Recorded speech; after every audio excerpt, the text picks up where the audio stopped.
ကန်ကြောင့်ဆုံးလာရတဲ့ဒိုးတွေဟာကံကုန်ပြီဆိုရင်ခွဲကြရတော့တာပါပဲဘလောက်ပဲချစ်ခင်ပါတယ်ဘလောက်ပဲမျက်နှိုးပါတယ်ပြောသူနဲ့ကိုယ်နဲ့စုံစည်းဖို့ရန်ရေဆက်က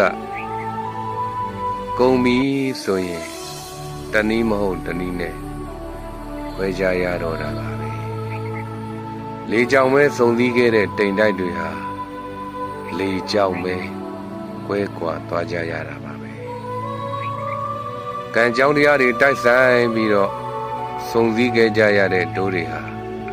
ကံကုန်တဲ့တစ်နေ့ကိုယ်ထုတ်ကိုပိုက်ပြီးတော့ကိုယ်ခရီးကိုရှေ့ဆက်ကြရမှာပါပဲဒါကြောင့်မသေးခင်ချစ်ပါအသက်ရှင်နေတဲ့ကာလတောတွင်းမှာသူ့ပေါ်မှာကိုပေးနိုင်တဲ့မေတ္တာကရုဏာတွေပေးပါစကားတွေကိုချိုးချိုးသားသားပြောပါ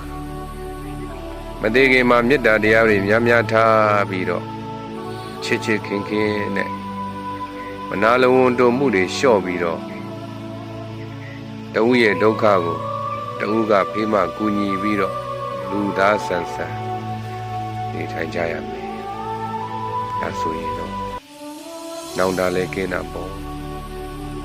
ဘဝဆိုတာတူတူလေးရဲ့ပါအလုံးဟာလူပြည်လူလောကကိုအလယ်လာကြတဲ့ဧည့်သည်တွေကြီးပါပဲချိန်တန်တော့လဲကိုယ်ထုတ်ကိုပိုက်ပြီးကိုယ်လန်းကိုရှောက်ကြရတာပါပဲအကယ်၍ကိုချစ်တဲ့ပုဂ္ဂိုလ်တွေကိုယ်ပေါ်ကျေးဇူးရှိတဲ့ပုဂ္ဂိုလ်တွေကွယ်လွန်နှိမ့်ဆက်ရောက်သွားပြီဆိုလို့ရှိရင်လည်းပဲသူ့ကိုတတိယတိုင်းကောင်းမှုကုသိုလ်တစ်ခုလုံးပြီးတော့ကုသိုလ်ကိုအမျှဝေပေးပါဒါဆိုလို့ရှိရင်ကောင်းမွန်တဲ့ဘဝတွေကိုရောက်ရှိသွားနိုင်ပါတယ်အလုံးမဲ့တယောက်ရဲ့ဒုက္ခကိုတယောက်ကဖေးမှကူညီနိုင်သောသူများဖြစ်နိုင်ကြပါစေ